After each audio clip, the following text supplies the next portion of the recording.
Bueno, buenas tardes. Bienvenidos a esta sesión, esta conferencia del ciclo anual de la Academia Sevillana del Notariado, en la que tenemos el gusto de recibir como conferenciante a don Manuel Espejo de la Tejada, catedrático de la Universidad de Sevilla, Derecho Civil, que desde su tesis doctoral se ha especializado, venido especializándose en Derecho de Sucesiones y con una especial aplicación al tema de las legítimas y sobre todo en los últimos tiempos en que esta institución está en un proceso de revisión, ¿no?, en la Comisión de Codificación. Entonces, pues especial interés tiene su presencia hoy y el tema que va a tocar, que es la libertad de testar y la función de las legítimas, ¿no? También quiero destacar pues, su participación desde el principio como base y soporte de la Cátedra de Derecho Notarial que tenemos el Colegio Notarial en Andalucía en la Universidad de Sevilla. Y en esa función tiene,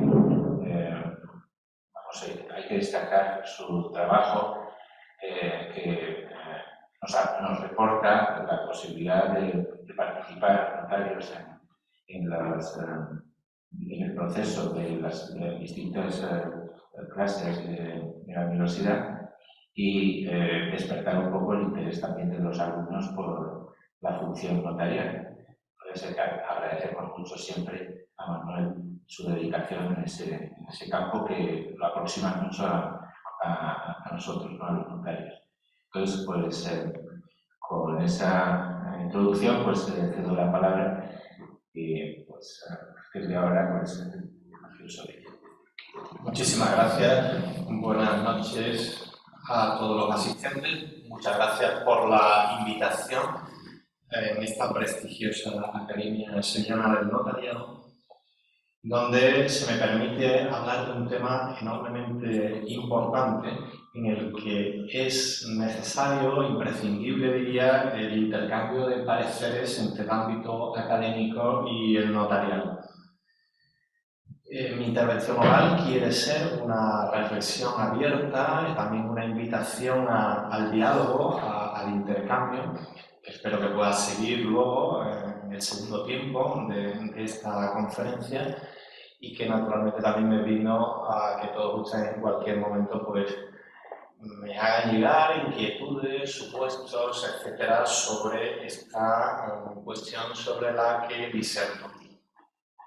También agradezco a los que me sigan a través de las nuevas tecnologías y la invitación también va dirigida a ellos. Cuando nos acercamos al tema de las legítimas es muy importante escuchar la voz de la práctica, que se manifiesta en la jurisprudencia, se manifiesta de una manera muy importante en la práctica notarial y también, por supuesto, en la doctrina, muchas veces de origen notarial. Yo creo que citaré a algunos notarios a lo largo de mi intervención. Y por otra parte también es muy importante la reflexión histórica, el estudio de los antecedentes y el estudio de los modelos comparados. Últimamente también destacaría una reciente aproximación sociológica de una enorme calidad de un catedrático de la Universidad de Málaga, Luis Ayuso, catedrático de Sociología, que ha hecho un tratamiento y un estudio amplio, también desagregado por comunidades autónomas y por edades, de los valores y de las opiniones de la sociedad española sobre las legítimas, con resultados verdaderamente sorprendentes que en ocasiones ponen en cuestión algunas ideas ampliamente difundidas, pero que prácticamente pues, se demuestra que son lugares comunes. tópicos sin una vinculación muy real con las necesidades de la sociedad.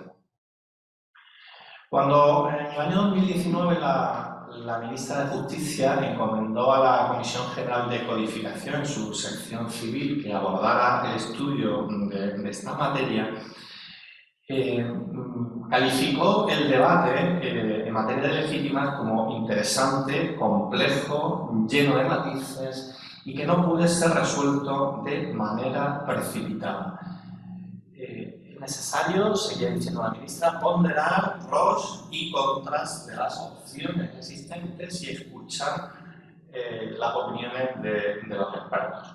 Bueno, de alguna manera creo que esa sería la tarea que mi conferencia en esta tarde pues, quiere suscitar. Es decir, que reflexionemos realmente sobre los problemas subyacentes a la legítima. En primer lugar, diría, intentar hacer un esfuerzo de síntesis de los conflictos que el dato normativo imperativo, las legítimas, y las necesidades de la práctica suscitan. Es decir, qué necesidades no están cubiertas y qué necesidades están cubiertas con la actual regulación. Yo creo que eso sirve muchísimo para fijar algunas cuestiones sobre las que quizá meditar y quizá plantearse alguna modificación. Hace unos años, bueno, hace ya 4, en una pequeñísima monografía en tamaño, pero realmente bastante densa, que publiqué en la colección Notariado Hoy, dirigida por el notario Ángel Serrano de Nicolás, está editada en colaboración con el Colegio Notarial de Cataluña, me refería y sintetizaba algunos de los hitos legislativos en materia de familia y legítimas en los últimos 40 años. Y allí citaba algunas cuestiones como la del pago metálico de las legítimas, las medidas para mantener indivisa la empresa familiar, la protección de las personas con discapacidad, el contrato de alimentos, la desheredación, la indignidad, el papel como fiduciario del cónyuge viudo y algunas cuestiones más. En aquel análisis, pues, por encima de la aproximación puramente crítica a las reformas legales, que efectivamente hoy en día nos parecen pues quizá deficientes o no acertadas o no dieron exactamente la clave de solución de los conflictos, sí que suponen muchas de esas aproximaciones un valioso elenco o índice de problemas prácticos que quizá hay que seguir meditando sobre ellos. La historia legislativa y la aportación del notariado es indispensable en esta materia de reflexión, porque esto permite detectar y resolver con serenidad algunas de las cuestiones que quizá todavía no dan respuesta a nuestro Código Civil o quizá por el paso del tiempo se han podido quedar obsoletas. Bueno, voy a poner 2 ejemplos que bueno, citaba allí. Uno es el del descendiente único, el fallecido causante que tiene un único descendiente. Es una situación muy actual, muy frecuente, más que en el siglo XIX, cuando se promulgó el Código Civil. Cuando se produce esa situación, realmente las previsiones del Código Civil quedan un tanto en desuso, porque el planteamiento de nuestro código por Alonso Martínez, con esa ampliación bastante importante de los márgenes de la mejora, pues en ese supuesto pues no funcionaba. Y si funcionaba una legítima relativamente amplia. Bueno, ya García Goyena, inspirándose en la solución justinianea de la novela 18, se había planteado en el proyecto de 1851 cuantificar la legitimidad en función del número de hijos, como sigue haciendo la compilación de Baleares en España, como sigue haciendo el Código Civil francés o el Código Civil italiano.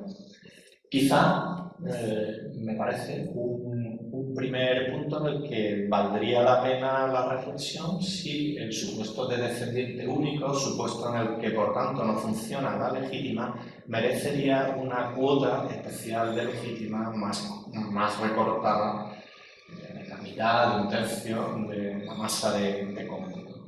Otro ejemplo. En 1981, cuando se plantea la reforma del derecho de familia, pues el legislador es consciente de la necesidad de proteger y defender mejor la posición del cónyuge viudo en la sucesión. Y curiosamente aborda esa materia en sede de liquidación de las sociedades gananciales por causa de muerte y permitiendo al cónyuge viudo controlar o mantener bajo su control tanto la vivienda familiar como el inmueble en que desarrolle su trabajo. Era una regulación novedosa en 1981, artículos 1406 y 1407, interesante, utilizable en la actualidad, pero sí que es cierto que el transcurso de estos más de 40 años ha revelado que esta medida en patrimonios pequeños brinda unas posibilidades de acción quizás escasas, porque no siempre es sencilla la adjudicación en propiedad de la vivienda, puesto que hay que pagar la diferencia con la cuota ganancial del cónyuge viudo, y en definitiva porque muchas veces el transcurso del tiempo de ese viudo, casi siempre viuda, pues le hace necesario disponer no solo de esa posibilidad también existente del derecho de habitación, sino muchas veces también de disponer del valor en cambio del propio inmueble para poder financiar los cuidados especializados en las residencias de mayores, etc. Evidentemente, el legislador de 1981 creo que acertó abordando este problema en sede de derecho de familia, puesto que las necesidades de la vejez no dejan de ser esas atenciones de previsión de las que habla el artículo 1362 en materia de cargas de las sociedades gananciales. Y probablemente las soluciones que habría meditar en este ámbito sean en la línea de las medidas del artículo 1321, que saben perfectamente que supone la adjudicación ex lege del ajuar familiar al cónyuge superviviente y que quizá de algún modo matizado que habría que ver se pudiera extender a la vivienda, aunque probablemente en el caso de la vivienda requiriendo un acto específico de disposición por parte del causante de la herencia para permitir reflexionar a su vez sobre si este supuesto merecería alguna solución en el ámbito de la reserva clásica o vidual en el supuesto de posterior nupcia del cónyuge viudo. Bueno, les he citado dos supuestos muy concretos que realmente resolverían casi siempre con dos pequeñísimos retoques la problemática práctica más frecuente que plantean las legítimas tan extensas como están reguladas por el Código Civil. Normalmente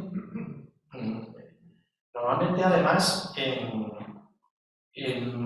nuestra opinión pública, y esto les citaría el estudio sociológico al que aludía al comienzo, no se produce en la sociedad una crítica tan acérrima al régimen de la legítima de los hijos.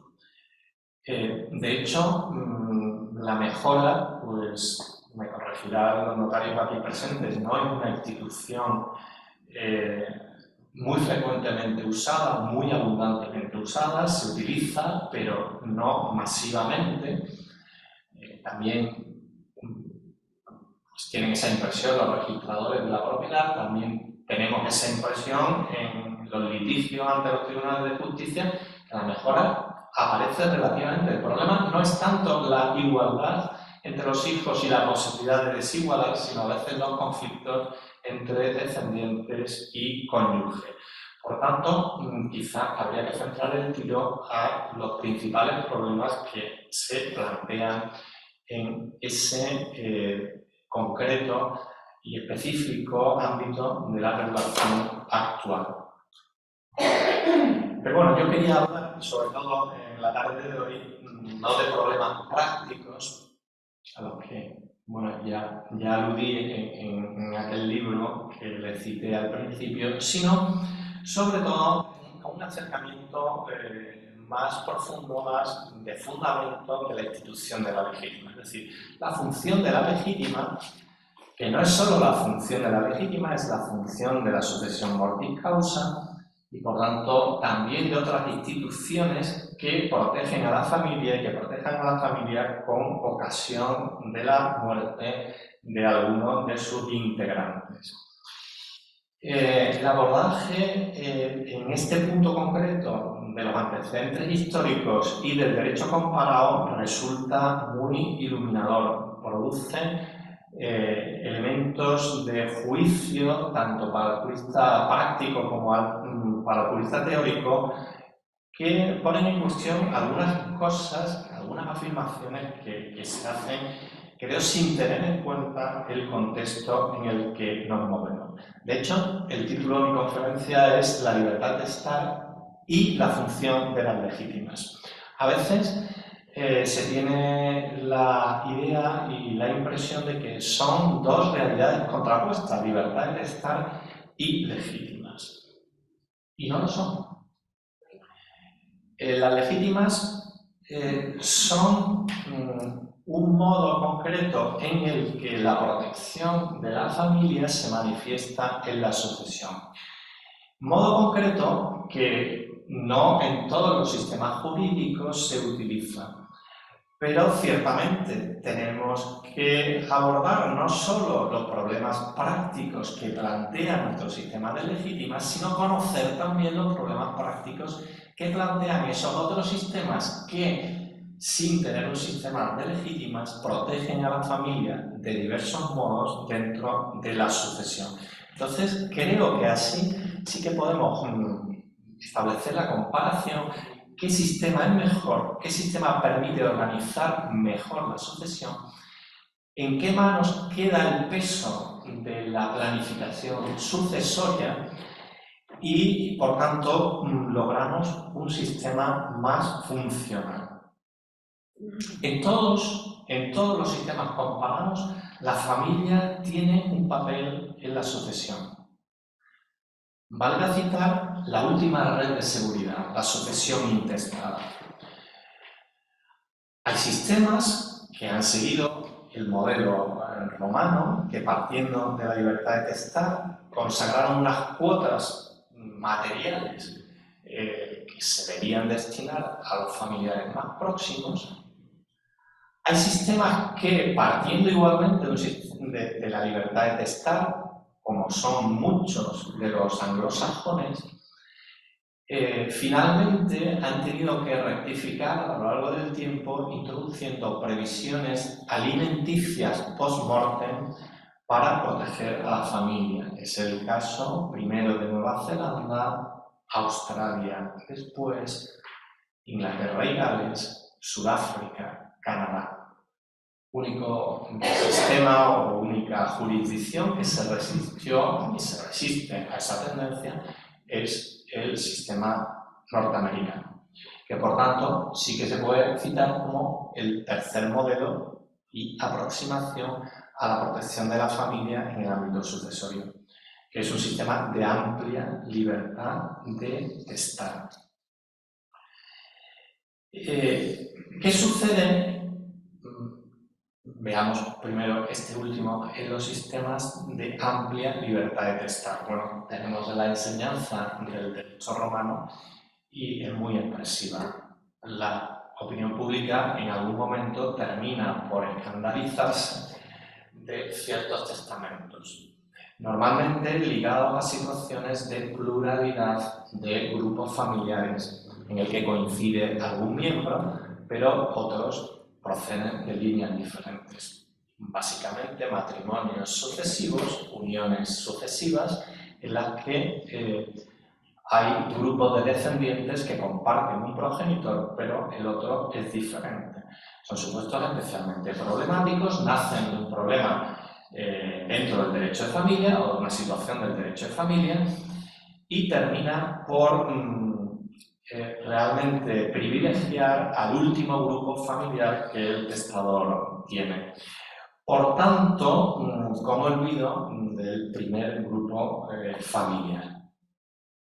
Bueno, pues realmente si se examina la situación en los Estados Unidos de América, bueno, al menos en la mayoría de los estados, porque si nosotros nos quejamos de un estado plurilegislativo en materia civil, pues los Estados Unidos están multiplicados, porque el número de estados es enorme y cada estado pues tiene su sistema. Pero en la mayoría, casi unanimidad de los estados, salvo Luisiana, que por influencia española tiene sistema de legítimas, y Puerto Rico, que no les digo, pues también tiene sistema de legítimas. En el resto, sistema de libertad de testar, no hay contrapesos alimenticios por muerte. Entonces, ¿qué sucede? Pues que el peso fundamental se pone en dos instituciones. Una, la preterición testamentaria, la imprevisión sobre algún descendiente sobrevenido y, en algún caso, en algún estado, la imprevisión sobre un cónyuge sobrevenido que ocasiona, lógicamente, la invalidez del testamento y, por consiguiente, la remisión a las normas de la sucesión intestada. Esa primer ámbito. La preterición no es una institución tan sencilla. Es una institución de legítima formal que termina conduciendo a una distribución sucesoria intestada y, por tanto, pues eliminando por completo la posibilidad, casi por completo, engañaría si dijera lo contrario, la libertad de testar en el supuesto en que se produce. La otra cuestión que sucede en los Estados Unidos es el extraordinario peso que adquiere el control a posteriori de la validez del testamento y el examen de los posibles vicios que aquejen al mismo, especialmente el dolo o lo que denominan allí influencia indebida. Bueno, ya empezamos también a denominar aquí influencia indebida por esa influencia de los Estados Unidos. Sobre todo a raíz de la reforma de 2021. Un peso fundamental. En Estados Unidos, la doctrina de Estados Unidos dice muy gráficamente que hacer un testamento en el que no se considera la familia es un asunto arriesgado. Conduce prácticamente seguro a un litigio que termina muchas veces en la declaración de nulidad del testamento y, por tanto, aplicación de las normas de la sucesión intestada. Por tanto, bueno, paraíso para la libertad de testar, pero a un precio alto y creo que ya hay que destacar, estamos en un sistema que no conoce el notariado latino y es un sistema que se presta regular a la ordenada planificación sucesoria mediante el testamento, puesto que no sabemos qué va a pasar con ese testamento posteriormente. Es decir, la cuestión sucesoria queda más en manos de los jueces a posteriori que de los notarios a priori, organizando bien la sucesión. El resto de sistemas de libertad de testar, entre los cuales nos encontramos, lo que optan es por constreñir más o menos la libertad de testar. Algunos de esos sistemas, como el nuestro, son excelentes porque conjugan dentro del sistema imperativo de legítimas una parte de mejora muy ampliada por Alonso Martínez que introduce un factor de flexibilización enorme. Finalmente, otros sistemas han utilizado el mecanismo interesante, que duda cabe, de los alimentos mortis causa, family provisions, en jurisdicciones de common law, aunque también hay que decir en Navarra y también hay que decir en estados centroamericanos y México. que por cierto fueron pioneros, no son los anglosajones los que crean el modelo, parece, por tanto, que la posibilidad que un legislador tiene de aproximarse al fenómeno de la sucesión no es olvidarse de la familia, sino optar por alguno de los modelos existentes, norteamericano, anglosajón, bueno, con esos matices que he indicado, o un sistema de legítimas y especialmente con cuotas flexibles, como es el caso español. De hecho, por lo que sabemos, a través de diversas conferencias de Victorio Magariños sobre los trabajos de la Comisión General de Codificación, no se va a optar ni siquiera en el modelo de máxima libertad de testar, que es el que él, me parece, propugna y elabora, por un sistema de absoluta libertad de testar. Van a existir contrapesos alimenticios post-mortem. Por tanto, habrá que examinar muy bien los modelos anglosajones, cómo funcionan ahí esos alimentos post-mortem, qué ventajas tienen y qué inconvenientes presentan. Y en este punto hay que combatir una falacia. Los partidarios de la legítima, yo, que soy un partidario de la legítima, no somos enemigos de la libertad de testar. Y si lo fuéramos, lo seríamos en parecida medida de aquellos que propugnan restricciones sucesorias de naturaleza alimenticia.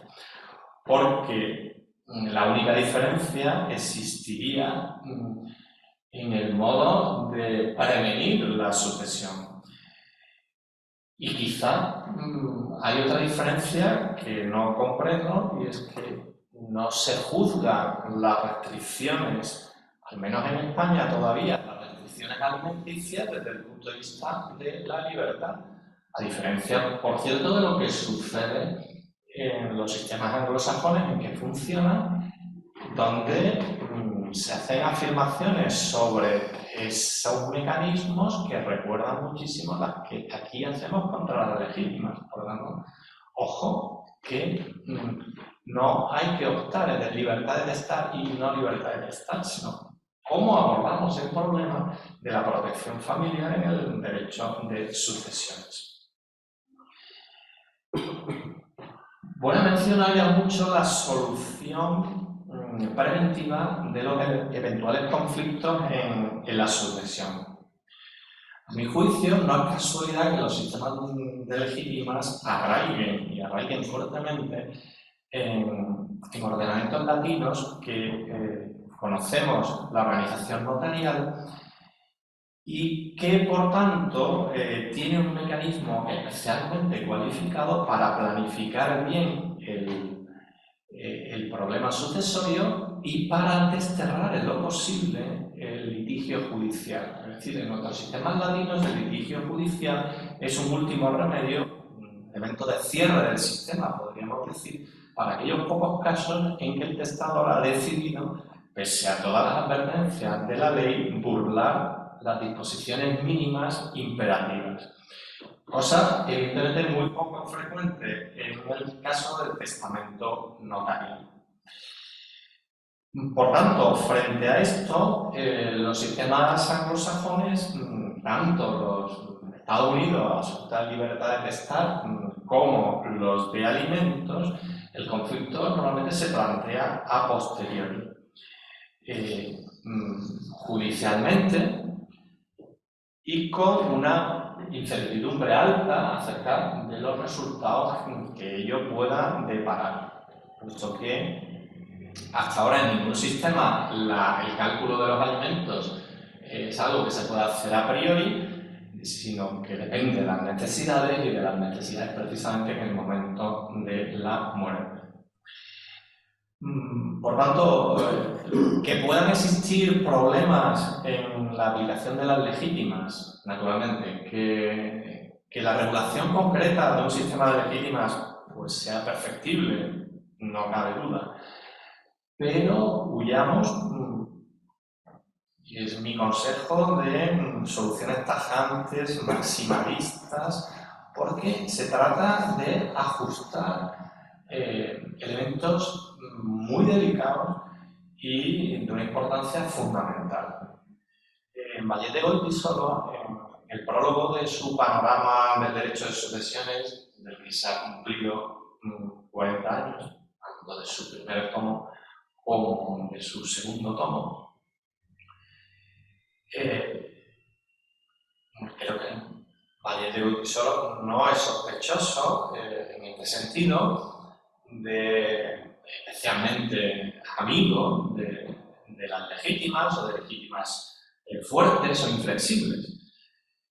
Decía ahí, la voluntad del difunto configura su propia sucesión, pero dentro de los límites de la moral y del orden social vigente. Por lo que las instituciones del derecho de sucesiones son un producto de la continuada labor de los juristas que deben mediar entre el país legal y el país real, la ordenada libertad civil y la coerción del poder. Y finalmente también aconsejaba en ese prólogo conocer bien, captar bien la evolución histórica de las instituciones, sus finalidades, la situación familiar, las necesidades de los sujetos de cada sucesión. Un poco me inspiré en estas ideas para la primera parte de mi conferencia. Y creo que concuerda muy bien con los propios consejos que se daban a la Comisión General de Codificación a la hora de abordar esta materia. Serenidad, profundidad, están muchas cosas en juego y la materia no permite soluciones simplistas. Hay que profundizar algo más en los modelos comparados y en sus problemas para juzgar adecuadamente sobre nuestro sistema de legítimas. En este punto, mucho más complejo desde el punto de vista técnico, quizá pase con mayor brevedad, puesto que espero que pronto pues, pueda ofrecer la versión escrita de esta conferencia y se pueda defender a mayores pormenores. Vamos a examinar, por tanto, bajo esta luz de una posible reforma, tanto el sistema, simplifiquemos, de Estados Unidos, es decir, libertad de testar sin contrapesos sustanciales o materiales, sino solamente formal. El sistema de Estados Unidos, salvo Luisiana y Puerto Rico. Bueno, existen algunas decisiones jurisprudenciales interesantes en los Estados Unidos que sin mucho fundamento legal o sin un fundamento legal explícito nos suscitan un interrogante que también aquí nos tendríamos que plantear. Es la comparativa entre lo que sucede con los hijos de un matrimonio divorciado y lo que sucede en un matrimonio en que uno de los cónyuges fallece. Debe ser peor, o puede ser peor la situación del hijo o descendientes de un fallecido que la de un divorciado. En el caso de esta jurisprudencia que les menciono, esa pregunta ha llevado a decir, en primer lugar, bueno, las medidas que se hayan adoptado en relación con los hijos tras la muerte de uno de los excónyuges no deben cesar, aunque para esto no hay fundamento legal explícito. Pero yo me preguntaría más, ¿tendría sentido que fueran distintas las situaciones de esos dos descendientes en esos dos casos diferentes? Bueno, no me explico eso. La cuestión de la preterición es muy interesante porque la preterición en Estados Unidos se plantea haciendo revivir cosas que sucedían en el derecho romano, que han sucedido en el derecho intermedio y que suceden también en la actualidad. Pero más allá del examen concreto, en el que no me detengo, del sistema norteamericano, sí que sabemos que el pensamiento de la Comisión General de Codificación, cuando en esa propuesta elimine las legítimas, no supondrá eliminar la regulación de la preterición.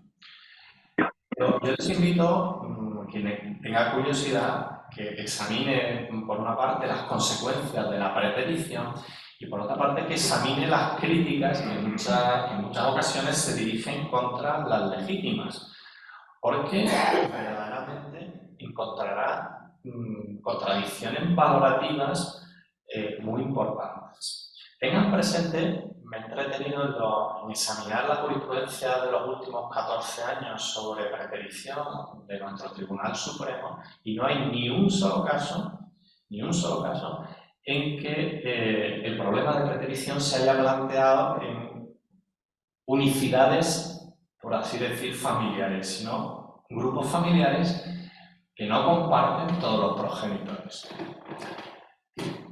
El problema de la preterición se plantea, al menos en esa cata amplia de la jurisprudencia del Tribunal Supremo, en casos en que siempre hay descendencia matrimonial y no matrimonial, habitualmente, con unos descendientes que conviven y se relacionan con el causante y otros descendientes que a veces se relacionan, pero a veces no, y a veces ni siquiera tienen determinada su filiación.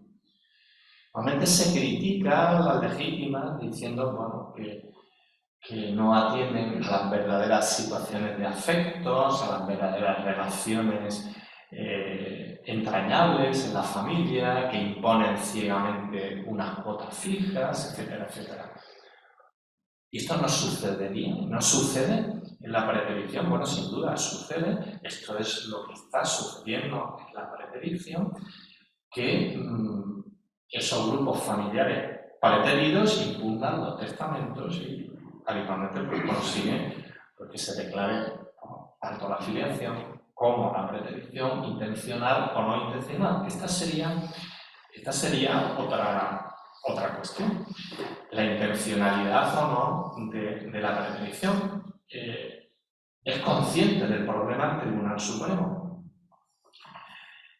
Claro, cuando no se ha determinado la filiación en vida del causante y, por tanto, lógicamente no se ha tenido en cuenta esa descendencia en el testamento, ¿estamos siempre ante preterición no intencional? Bueno, esa parecía ser la idea normal y así decidió, por ejemplo, una sentencia de 31 de mayo de 2010, ponente O'Callaghan, no había duda. La prueba biológica, dice literalmente, y la sentencia de filiación fueron posteriores al testamento, en consecuencia, la preterición no pudo ser intencional. En cambio, el 23 de junio de 2020, el Tribunal Supremo, en este caso ponente otra catedrática de Derecho Civil, Ángeles Parra, pues decidió que la preterición era intencional y lo decidió con una única prueba. Era intencional porque el testador había conectado con una persona que tenía hijos en plural, cuando en su matrimonio, no recuerdo si no tenía o tenía uno. Hijos, tengo hijos. Por tanto, el testador en vida conocía la existencia de prole extramatrimonial y la preterición es intencional, con unos efectos mucho menos rígidos sobre el testamento. Bueno, el problema está presente en los tribunales. Quizá pesa mucho en el ánimo del Tribunal Supremo, con una prueba quizá muy débil, el contrasentido de dotar de efectos máximos a una preterición que no era seguro que fuera no intencional. Claro, cuando se habla de relaciones, afectos, ¿cómo va a abordar esto el legislador en materia de preterición? ¿no debía haber preterición? Bueno, permítanme que les diga que yo dudo muchísimo que las legítimas se deban fundar en el afecto. En el afecto se fundamenta la libertad de testar. Las legítimas, precisamente, son instituciones imperativas para evitar que los efectos contaminen lo que debe ser un mínimo que se disponga en favor de las personas que el ordenamiento y la sociedad en una época determinada consideren. Repito, aquella encuesta del principio no parece que nuestra sociedad tampoco reclame muy ampliamente una reforma. Aunque lógicamente los notarios dirán sí, y lo dicen con razón, si recibimos la presión de muchos testadores que quisieran evitar las legítimas. Bueno, habrá que reflexionar, muchos notarios, pero aquí hay muchos más, también podrán desmentirme, cambiar impresiones. Muchas veces eso sucede, esas presiones precisamente en supuestos de duplicidad de grupos familiares. Por lo cual, bueno, hay que tener cuidado porque quizá la libertad de testar en esos casos puede tener sus inconvenientes. Otra cuestión, no olvidemos que en materia de preterición, el artículo 814, en su última parte, prevé la posibilidad de que el testador modifique o modalice los efectos que la preterición pueda tener sobre el testamento, es decir, cláusulas precautorias de la preterición. El propio Vallet, en la obra ya mencionada, pues introducía algunos modelos interesantes, bueno, que habrá que ver si se utilizan o no se utilizan en la práctica, quizás poco, yo no la he visto, pero quizás fuera interesante utilizarla, aunque nos podemos encontrar con una dificultad importante, que es la siguiente. En la reciente propuesta de modernización del Código Civil en materia de obligaciones y contratos del verano pasado, en el artículo 1219, bajo el rótulo paradójico de libertad contractual, se dice que cada persona es libre de contratar y de elegir a la contraparte con los límites impuestos por el principio de no discriminación. Y en su párrafo segundo se añade que el contenido del contrato es libre siempre que no sea contrario a las normas imperativas o a los principios básicos del ordenamiento jurídico. La opción está que parece, por cosas que se dicen en la exposición de motivos, aludiendo también a principios constitucionales. Libertad contractual o no libertad contractual. Según la norma, determinadas personas que aleguen discriminación y que convenzan al juez podrían imponer a la contraparte que contrate precisamente con ellas o que determinadas cláusulas contractuales deban ser eliminadas, corregidas o lo que fuera.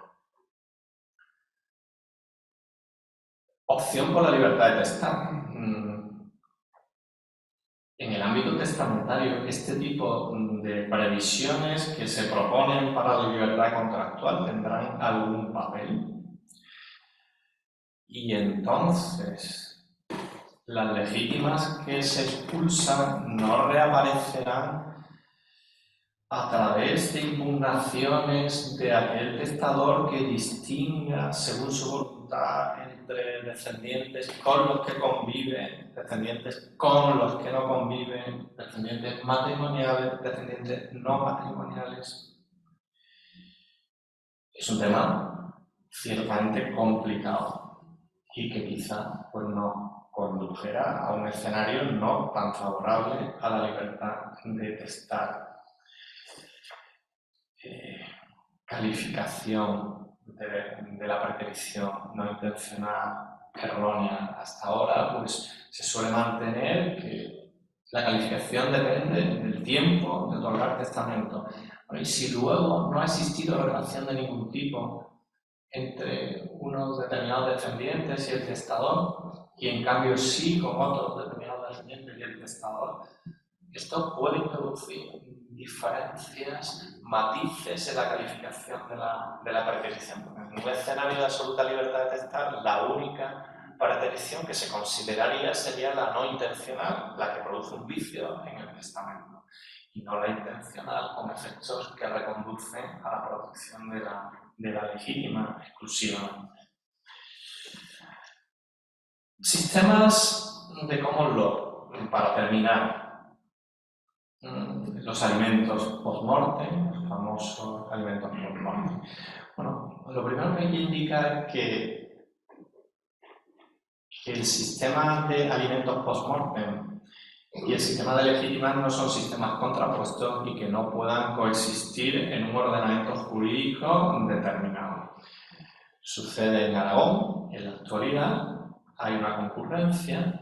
Sucedía en el derecho histórico castellano, muy especialmente en la fundación del mayorazgo, que obligaba a compensar a los no mayores con la protección de alimentos. No es verdad que el resto de la familia pues, se moría de hambre o se moría de pena, estaban los alimentos, que en ocasiones era absolutamente esencial para obtener la aprobación regia de la constitución del mayorazgo. Así también había una coexistencia de alimentos ilegítimas en la versión original del código en relación con hijos ilegítimos no naturales, que eran acreedores de alimentos, y los demás hijos que tenían legítimos. Bueno, simplifico mucho. En la actual regulación del Código, el 822, con su derecho de habitación o el legado de habitación, en el fondo son instituciones muy próximas a las necesidades alimenticias. También los alimentos de la viuda encinta, así denominada por el artículo 964, la necesidad de la persona con discapacidad, el artículo 808, que está en la base del posible gravamen, de la legítima estricta de los demás. Esa institución tan misteriosa y tan poco estudiada de la subsistencia de la pensión por desequilibrio en las crisis matrimoniales tras la muerte del cónyuge, el artículo 101. Es decir, pensar en términos de alimentos no excluye conservar un sistema de legítimas porque son realidades que son diferentes técnicamente, obedecen a razones jurídicas absolutamente diferentes y perfectamente compatibles en la práctica. Ventaja, hay un reciente estudio del profesor Zimmerman sobre las legítimas, que las estudia en el nivel comparado. Ventajas del sistema de legítimas: previsibilidad del resultado, seguridad jurídica y principal desventaja que señala su falta de flexibilidad. Claro, esto es lo que lleva al profesor Zimmerman a admirar el modelo español de mejoras, que elimina la falta de flexibilidad y introduce un factor importantísimo de flexibilidad, que no es el único, por supuesto, en el derecho del Código Civil, que hay muchos otros. Lo que pasa es que el profesor Zimmerman está contemplando el problema desde su perspectiva de los sistemas más difundidos de legítimas, en que sí que se produce esa rigidez de cuotas. Ventajas de los sistemas puramente alimenticios anglosajones: flexibilidad de la decisión, de la solución, que tiene en cuenta las circunstancias imaginables del caso individual, pero claro, las tiene en cuenta por el juez a posteriori, no permite evaluarla al testador. Y por lo tanto se produce una ausencia casi total de seguridad jurídica. Un autor británico, quizás el mejor terapista en el derecho de sucesiones, Roger Carridge, Estudiando una sentencia del Tribunal Supremo inglés en materia de provisiones de alimentos, dice que cualquiera que haya leído los informes de las vistas es probable que en algún momento se haya parado a reflexionar sobre las ventajas potenciales de un sistema de legítimas. Es una afirmación pues, bastante impactante en un británico, lo que supone de crítica al propio sistema y admiración, sobre todo por un sistema que tiene el pecado original de ser continental, nada menos. En Nueva Zelanda y Australia, cuando se analiza esta materia por quien mejor la conoce, se llega a afirmar que la libertad de testar en esos países se ha convertido en un mito, puesto que está sometido a una restricción de gran alcance, pero que no resulta claro dónde sitúa exactamente su frontera, a un nivel extraordinariamente inaceptable de inseguridad. Quizás además hay que añadir el sistema de alimentos introduce una enorme inseguridad para los herederos instituidos en el testamento porque sienten sobre sí la amenaza de futuros litigios en que se reclamen alimentos sin saber además cómo se pueden cuantificar esos futuros alimentos. Por tanto, nuestro sistema del Código Civil con cuotas flexibles, con un amplio despliegue de autonomía de la voluntad, mejoras, distribución de bienes por el propio testador, pago en metálico, concesión de facultades fiduciarias al cónyuge o progenitor. Es decir, es un sistema que combina la imperatividad con la flexibilidad. Por tanto, si se quiere reflexionar sobre alimentos post-mortem, reflexionese sobre el artículo 150 del Código Civil. La obligación de suministrar alimentos se extingue con la muerte del obligado. Reflexionese sobre esa cuestión. Reflexionese también sobre la inconsecuencia de que si mortis causa se establecen alimentos, ¿por qué se restringe o se dice querer restringir solo a los hijos menores cuando el derecho de alimentos existente en vida es un sistema de alimentos que abarca a la parentela? Bueno, no me extiendo más porque es la hora. Quería citar para terminar a Don Quijote. Creo que todavía expresión de una idea vigente sociológicamente en España cuando se dirige al caballero del Verde Gabán y le afirma lo siguiente: los hijos, señor, son pedazos de las entrañas de sus padres y así se han de querer, o buenos o malos que sean, como se quieren las almas que nos dan vida. Las legítimas, y aquí conectaríamos con Vallet, deben ser un dique de la libertad de testar. La libertad de testar ha avanzado mucho en nuestro sistema, pero debe tener restricciones. En todos los sistemas tiene restricciones. Por tanto, partamos de lo mucho y bueno que tenemos en nuestro sistema del Código Civil y reflexionemos sobre las mejoras que todavía merezca o pueda recibir. Pero creo que debemos precavernos, vacunarnos ante una excesiva admiración a sistemas extranjeros que van por detrás de nosotros y que no son mejores que nosotros. Nada más y muchas gracias.